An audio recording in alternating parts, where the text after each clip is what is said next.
Thank you for holding today's markup of Britt Neiman to serve as Deputy Undersecretary of Treasury for International Finance and Development, Rebecca Haffagee for HHS Assistant Secretary for Planning and Evaluation, and Danny Werfel to be the IRS Commissioner. For both Mr. Neiman and Ms. Haffagee, the committee considered these nominations last Congress, and as you know, both passed out of the committee without any action by the Senate. I opposed their nomination then, and I plan to do so again today. And while I commend Mr. Werfel's willingness to serve as IRS Commissioner, I will also oppose his nomination. The IRS likely interacts with more Americans than any other government agency or private sector business, and its mission is to provide, quote, American taxpayers top quality service by helping them understand and meet their tax responsibilities and by applying the tax law with integrity and fairness to all. Unfortunately, the IRS is not meeting its mission. It has a pattern of mismanaging efforts to modernize its information systems, and it also has a long history of failing to provide taxpayers with quality service and not fully safeguarding confidential taxpayer information. As a reward, the administration pushed through an $80 billion blank check without producing a single spending plan. That seems to be backwards to me. It seems like we ought to have a plan, and then we ought to figure out how much that plan costs, instead of just saying, here's a blank check for $80 billion, you go figure it out, and whatever you do is okay with us. The message is, though, after an $80 billion blank check, don't be afraid, taxpayers. We're from the government, and we're here to help. The Treasury Department is allegedly working on a plan, though they recently missed their own deadline to complete it. Not inspiring when it comes to regaining the confidence of the American people. Can you imagine a private business spending $80 billion without first having a plan in place? It's a preposterous idea, but unfortunately it's par for the course here in Washington, D.C. Despite the lack of transparency from Treasury, taxpayers already know what the plan really is. They know from the Congressional Budget Office that the administration's $80 billion blank check means more audits for America's middle-income families and small businesses. It means a growing army of IRS agents and auditors without any additional protections for taxpayers. Greetings, friends. There is a new update for all Social Security beneficiaries. More obstacles are coming up for Congress to pass Social Security reform. Senator John Cassidy is now leading bipartisan talks to come up with a new plan to improve Social Security for all Americans. My friends, this could mean thousands of dollars extra every year. So please make sure that you watch until the end of this video. Also, I will be announcing 2 winners for the Walmart gift card giveaway next Friday.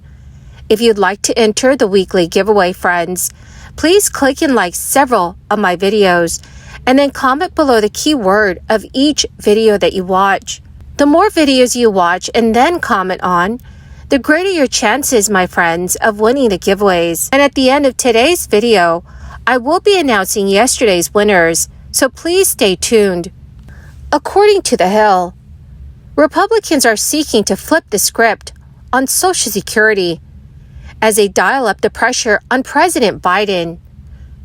Democrats for months now have been on the offense on Social Security, accusing Republicans repeatedly and publicly of wanting to make cuts to the entitlement program.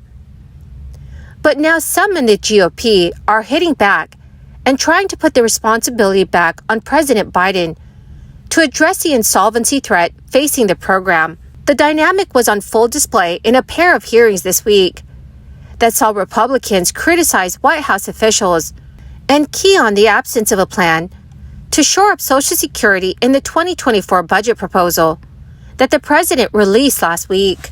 Senate Republican Bill Cassidy was among other Republicans to broach the issue in a charged line of questioning against Treasury Secretary Janet Yellen during a Finance Committee hearing.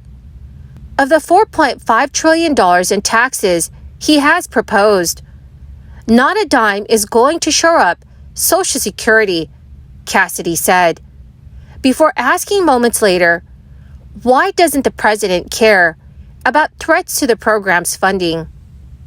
The Congressional Budget Office estimated last month the program's fund risks running a shortfall in 2032. Janet Yellen responded that Biden cares very deeply, before Cassidy interjected to ask for the president's plan to extend solvency for Social Security.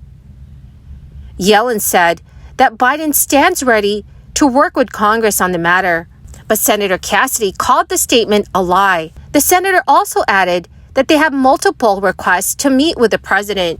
Senator Bill Cassidy has been leading bipartisan talks with Senate Republicans Angus King to explore potential fixes to shore up funding for the program. Senator Mitt Romney has doubled down on his argument that no one on the Republican side is proposing cutting Social Security benefits for our Social Security recipients. The exchanges are some of the latest shows of frustration among Republicans, but Democrats have pushed back on the criticisms, arguing the president's resume speaks for itself on the matter. So, dear friends, what do you think will happen to Social Security? Please let me know what your thoughts are in the comments section below. The president's budget requests included investments aimed at improving services for recipients. And while he didn't propose a plan for solvency for Social Security, the request offered a path to plan to shore up Medicare, as some estimates project the program's hospital insurance trust fund will reach insolvency in roughly 5 years.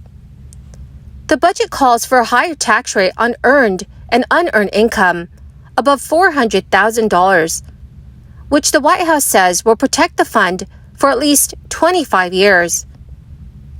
The pitch was instantly met with immediate support from Democrats.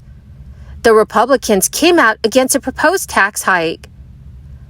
Others say they were also taken aback by the inclusion of a plan for Medicare and not Social Security, though it's not the first time the plans for solvency for either program have been absent from the president's budget request.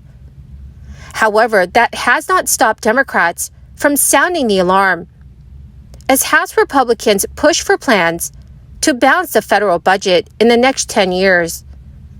It is an ambitious goal Democrats say would be extremely difficult without steep cuts to spending across the board, including Medicare and Social Security. But despite distrust among some Democrats, a number of senators in the party have signaled a willingness to explore bipartisan solutions to help shore up funds for Social Security and Medicare in recent weeks. Senate Democrat Joe Manchin, who has been among the most vocal Democrats pushing for bipartisan funding fixes for the entitlement programs, said he wants Congress to take care of both. Supplemental security income checks are typically deposited on the first of every month, unless the first falls on a weekend or a holiday. According to the SSI schedule of Social Security benefits for 2023, SSI recipients will receive 2 payments this month. So if you are eligible, you should have received your first SSI payment on March 1st. Then you can expect to receive your second payment on March 31st. Well, my amazing and most beautiful friends, that is the end of my daily stimulus update video for this Saturday. Thank you so much, friends, for being part of this community and for being here every single day. To say thank you, I will be announcing 2 more winners on Friday for the Walmart gift card giveaway. If you would like to enter the giveaway, friends, do make sure you click and like several of my videos, and then comment below the keyword of each video that you watch.